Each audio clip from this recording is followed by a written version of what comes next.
Good morning. তো সকালবেলা আজকে ঘর থেকে শুরু করলাম।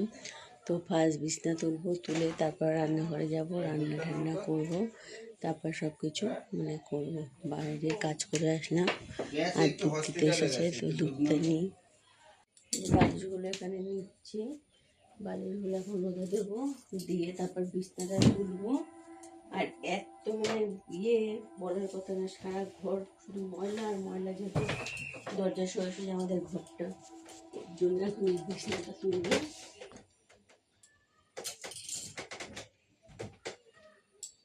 আর সকালে একটু রাত্রিবেলা একটু হালকা হালকা শীত লাগে বলো, এখানে একটা চাদর নিয়ে চাদরটা গায়ে দিই।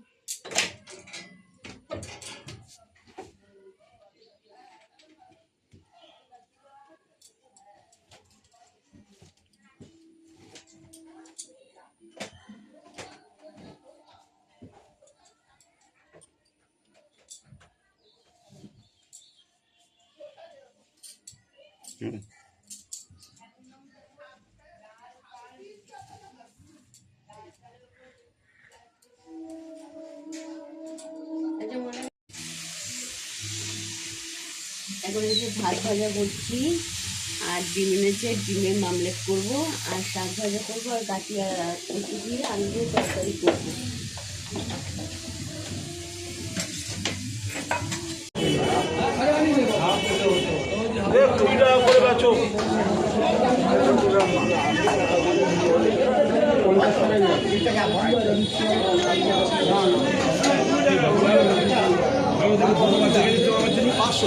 আসানসোল লিখতে হচ্ছে।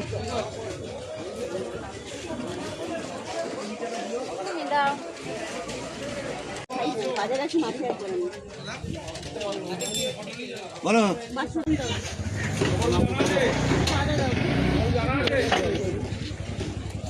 এই বাজার দিয়ে আসলাম, এসে যে মাছ কাটতে বসলাম। এখন এই মাছটা কাটবো, কেটে তারপর সবজি নেব। চিংড়ি মাছ এনেছি, আর ভোলা মাছ, আর এটা কি বললো সেই মাছ মিশানোর নামটা মনে করছি না, নাম ভুলে গেছি গো মাছের।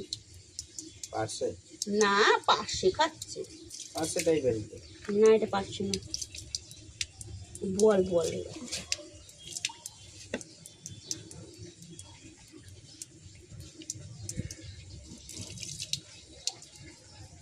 ওই যে কালো কালো তেলাপিয়া গুলো হয় না, ওইগুলো বলতে ছিল নিতে, আমি না আমি নেবই না, হারিয়েছিস কাটবো, আমি ঘিন্নে আমার পেট নিয়ে আসবে।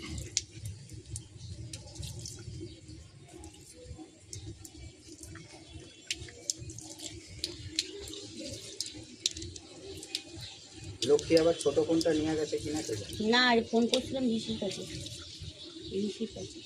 বাজারে গেছি, যে বাজার করে এনেছি সব ঢাললাম। এখন ব্যাগ গুছাবো, কারণ আমি তো ওই বাজার যাই না, সপ্তাহে একদিন যাই হয়তো একটু, আর না গেলে না যাই, তো দাদাই যাই আনতে। আমি তাই আজকে একটু গেলাম, আমি শুধু বাজার করে নিয়ে চলে আসলাম।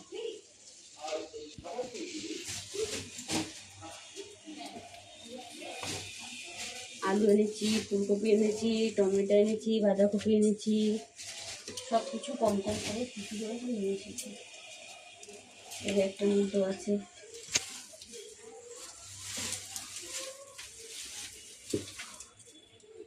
বাজার আছে।